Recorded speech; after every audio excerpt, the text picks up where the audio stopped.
é Gisele Alves da Silva e eu fiquei responsável por falar sobre os princípios fundamentais da Constituição Federal de 1988.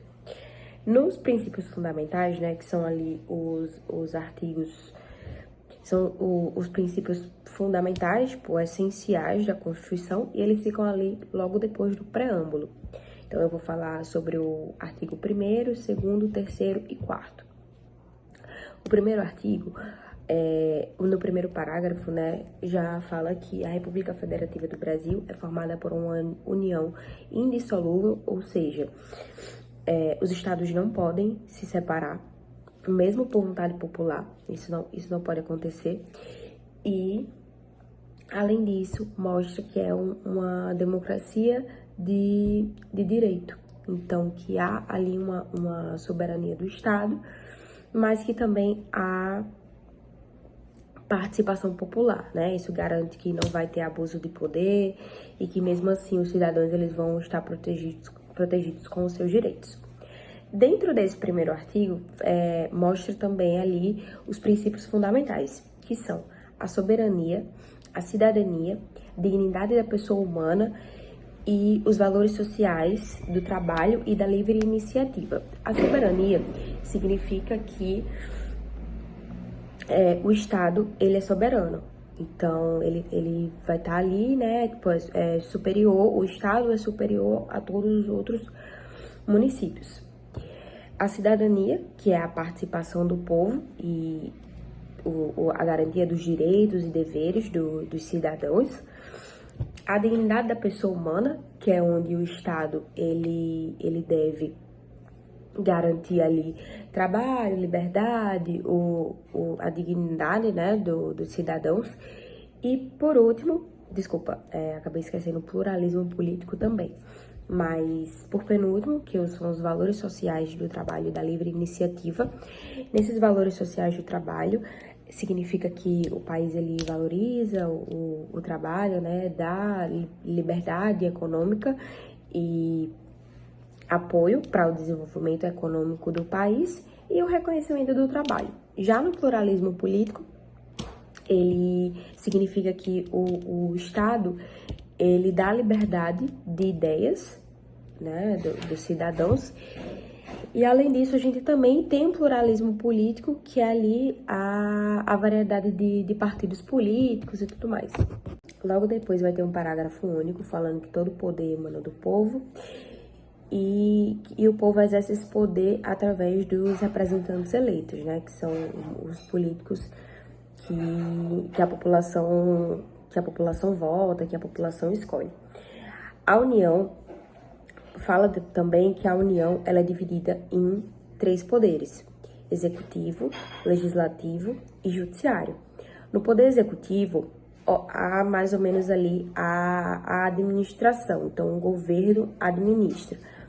Quem está nesse poder são os chefes de Estado, presidente, governadores e prefeitos. Já no executivo, tem a criação das leis, né, e a fiscalização das leis, que são os deputados, os senadores e os vereadores. Depois tem o poder judiciário, que são os juízes e os tribunais. E aí, eles são as pessoas que julgam a lei. Eu falei sobre o artigo 1º, né, que eram os princípios fundamentais. Então, são os princípios do Estado, é o que o Estado tem ali como pensamento e como base, assim, para as normas. Mas agora falei do artigo 2º também, dos poderes da União, e agora eu vou falar do artigo 3º, que são os objetivos fundamentais, que, diferente dos princípios, são as metas do país, né? Os objetivos que o país tem de alcançar. Então, tem alguns objetivos fundamentais.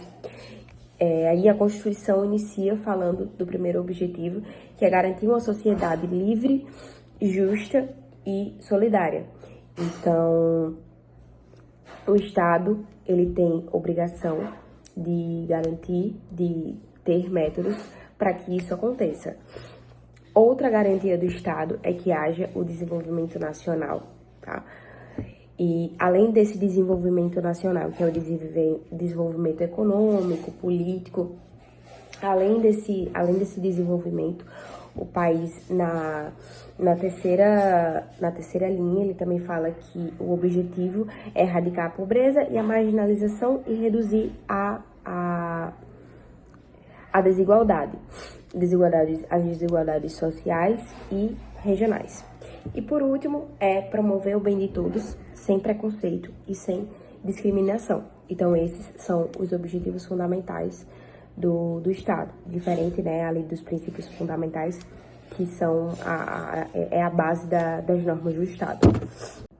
Por último, que é o artigo 4º, ele vai falar sobre a Constituição, vai falar sobre como funciona, quais são os princípios adotados nas relações internacionais do Brasil. E aí são 10 princípios. Todas essas informações, elas estão sendo tiradas direto da Constituição Federal, tá? No site do Planalto, planalto.gov.br. E no final eu vou citar algumas referências também que eu peguei para ler de uma forma mais didática e entender um pouquinho mais de cada princípio da Constituição. Então eu vou ler um princípio e vou explicar mais ou menos como é que funciona ele. São 10, tá? 10 princípios. O primeiro princípio é a independência nacional. Então, os outros países, eles não interferem no Estado. Um outro princípio é a prevalência dos direitos humanos. Então, o Brasil, ele defende os direitos humanos, tanto aqui no país, quanto na relação em outros países. O outro princípio é a autodeterminação dos povos. Então, o Brasil, ele respeita a mudança de cultura ou a mudança de partido político em outros países, né? Respeita essa autodeterminação. A não intervenção, que é também a não interferência. A igualdade entre os estados, tá? Então, o país, ele trata outro país, o Brasil, o Estado, ele trata outro país grande ou um país menor da mesma forma, então existe essa igualdade. Um outro princípio é a defesa da paz, que o Brasil, ele tem uma postura mais pacífica, percebe-se até em questão de guerras. O Brasil geralmente ele manda pessoas mais para a ONU, né? Mais essa parte da defesa da paz do que para as guerras. O repúdio ao terrorismo e ao racismo, isso é claro, né? Inclusive o racismo é um crime inafiançável no nosso país. A solução pacífica dos conflitos, então os problemas, eles são resolvidos sem violência. Essa é a postura que o Brasil toma com outros países também. Em penúltimo, a cooperação entre os povos para um progresso humano. Então, isso quer dizer que o país, ele sempre vai estar promovendo projetos de saúde, projetos sociais, projetos de educação. E, por último, a concessão de asilo político, que é aquele acolhimento de pessoas que não podem estar nos seus países, né, por algum motivo de atentado, alguma coisa desse tipo. Então, o Brasil, ele acolhe essas pessoas. E isso está dentro dos nossos princípios. Pelo que eu disse, né, eu utilizei a referência da Constituição Federal e no site do Planalto, e eu procurei também algumas outras referências mais didáticas e eu encontrei essas referências no Jus Brasil. Então, eu encontrei alguns artigos, tá, que foi do Dr. Antônio Eduardo Sena, o Alexandre Pereira da Silva, também encontrei no Jus Brasil, artigo, e uma análise do Alexandre de Moraes, mais para essa parte das relações internacionais mesmo. E os outros que eu citei aqui foi na parte geral mesmo que eu falei, né, de todos os princípios fundamentais.